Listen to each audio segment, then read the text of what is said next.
ख्वाब राहुल गांधी के साथ मिलके और संजय राउत देख रहे हैं। राहुल गांधी जी के साथ रहते रहते राहुल गांधी जी का जो राहु है वो उद्धव ठाकरे जी के परिवार और पार्टी पे आ गया है। वो चाहते हैं कि एक और पाकिस्तान बन जाए और जो दूसरा पाकिस्तान बनेगा उसका प्रधानमंत्री वो राहुल गांधी को बनाना चाहते हैं। राहुल गांधी जी, अखिलेश यादव जी और जितने सो कॉल्ड सेक्युलर नेता हैं जो स्यूडो सेक्युलरिज्म की बात कर रहे हैं, ये देश की जनता को धोखा दे रहे हैं। 1947 में भारत को तोड़ने का एक ख्वाब मोहम्मद अली जिन्ना ने देखा था और उसी तरह का एक ख्वाब राहुल गांधी के साथ मिलके और संजय राउत देख रहे हैं। और राहुल गांधी जी के साथ रहते रहते राहुल गांधी जी का जो राहु है वो उद्धव ठाकरे जी के परिवार और पार्टी पे आ गया है। संजय राउत राहुल गांधी जी के साथ मिलकर इस देश को तोड़ने की साजिश कर रहे हैं, क्योंकि उन्हें लगता है कि इस भारत की जनता अब उनके मंसूबों को समझ चुकी है और उन्हें कभी समर्थन नहीं करेगी।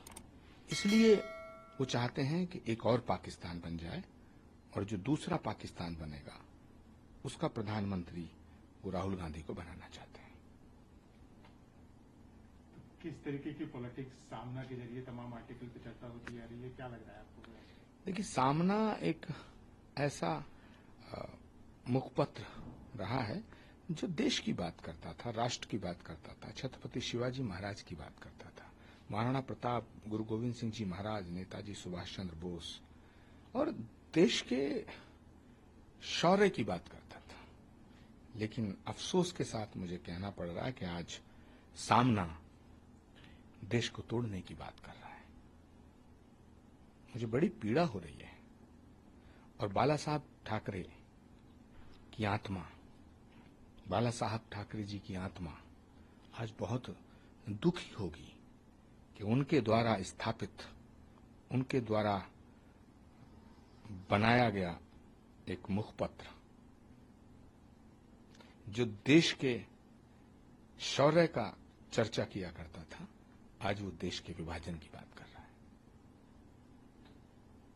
उधर संभल की जामा मस्जिद में तमाम विवादों के बाद सफेद रंग से रंगनी शुरू हो गई है, लग गई है, लगभग शुरू हो गई है।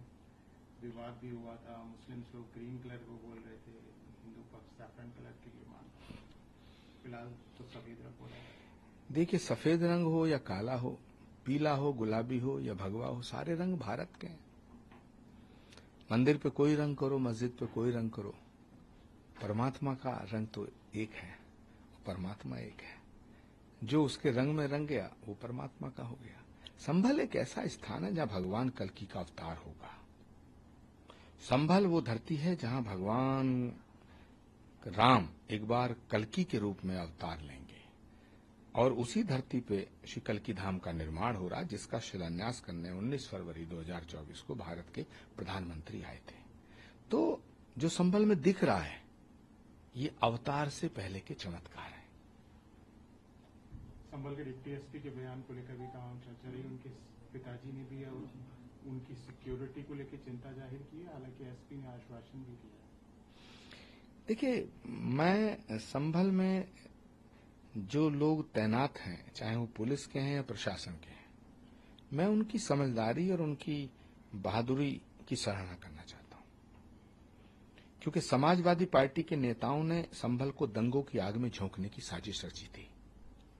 संभल का पुलिस प्रशासन अगर मुस्तैद न होता और समझदारी से काम न लेता तो संभल दंगों की आग में जल गया होता।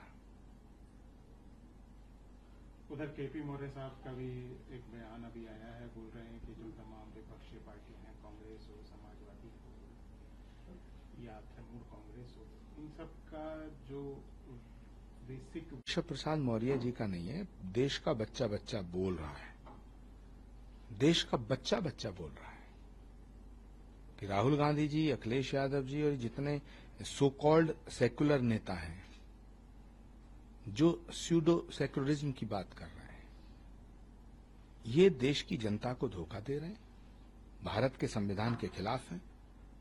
इनका यकीन न संसद में है, न संविधान में है, न लोकतंत्र में है, और न सुप्रीम कोर्ट में है, न इलेक्शन कमीशन में है। किसी भी संवैधानिक संस्था में इनका यकीन नहीं है। जब इनके खिलाफ फैसला आता है तो लोकतंत्र मर जाता है, जब इनके हक में फैसला आता है तो लोकतंत्र जिंदा हो जाता है। ये रोज लोकतंत्र की हत्या करते हैं, और देश के भीतर भी करते हैं, देश के बाहर जाके भी करते हैं। उधर मुस्लिम पर्सनल लॉ बोर्ड का भी कहना है, जो कि all India Muslim personal law board Bharat में रह रहे मुसलमानों की हिमायत करने के लिए बनाया गया था, लेकिन अफसोस की बात यह है कि भारत के मुसलमानों की बात नहीं करता वो पाकिस्तान और बांग्लादेश से गाइड हो रहा है। ये देश के हित में नहीं है, मुल्क के हित में नहीं, ये मुल्क के खिलाफ है। पूरी कम्युनिटी को बहकाना, पूरी कम्युनिटी को गुमराह करना, ये काम तो ठीक नहीं है। मुस्लिम पर्सनल लॉ बोर्ड के तमाम जिम्मेदारों से मैं गुजारिश करना चाहता हूं कि वो भारत के मुसलमानों को भारत से अलग करने की साजिश ना करें। दूसरा, उधर तमाम तरीके के बयान, क्या लग रहा है आपको पॉलिटिक्स में? कुछ ऐसे नेता हैं जिनको विरासत में सियासत मिली है। ये गमलों में उगे हुए पौधे हैं, कोहनी पे टिके हुए लोग, टुकड़ों पे बिके हुए लोग, बरगद की बात करते हैं, गमलों में उगे हुए लोग। तो इन्हें सियासत विरासत में मिली है, और ये जो मुलायम सिंह जी की अमानत है उसमें खयानत कर रहे हैं। ये ठीक नहीं है। उधर केदारनाथ में भी एक मंत्री हैं, उनका कहना है, उन्होंने भी बोला है कि तमाम खबरें आ रही हैं कि जो गैर मुस्लिम, जो मुस्लिम लोग हैं, गैर हिंदू लोग हैं, उन्होंने बोला है कि वो वहां पे तमाम घटनाओं को अंजाम देते हैं, उनके जाने पे रोक लगनी चाहिए। देखिए, कोई भी धार्मिक स्थल कोई भी हो, किसी भी धर्म का हो, वो उनके लिए होता है जिनकी आस्था उसमें हो। जिनकी आस्था उसमें नहीं हो, जिनकी आस्था नहीं है, उन्हें नहीं जाना चाहिए, और जिसकी आस्था है उसे जाना चाहिए। तो सवाल तो आस्था का है, सवाल श्रद्धा का है, सवाल अपने अपने अकीदे का। जिसकी आस्था जहां है उसको वहां जाना चाहिए, और जिसकी आस्था नहीं है तो डिस्टर्बेंस पैदा करने के लिए नहीं जाना चाहिए।